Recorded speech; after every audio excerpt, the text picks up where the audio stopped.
If your Stripe checkout isn't working, customers can't complete purchases and it can hurt your business. Yeah, this usually happens because of misconfigured API keys, unsupported payment methods, or front-end issues. But don't worry. In this guide, I'll show you how to fix Stripe checkout problems step by step. First, review the error message on the checkout page or in your Stripe dashboard. It can indicate whether the problem is with the card, API, or front-end integration.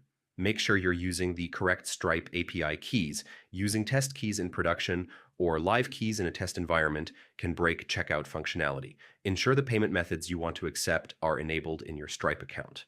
Disabled or unsupported methods can prevent checkout from completing. Sometimes browser extensions, ad blockers, or caching issues can break checkout. Try testing on another browser or device to rule this out. If you're using server-side code or webhooks for checkout, make sure they're working correctly. Failed endpoints or invalid responses can prevent successful payments.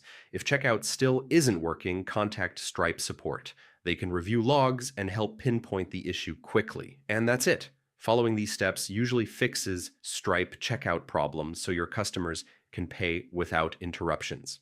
If this helped you, feel free to like the video and check out the channel for more Stripe troubleshooting tutorials.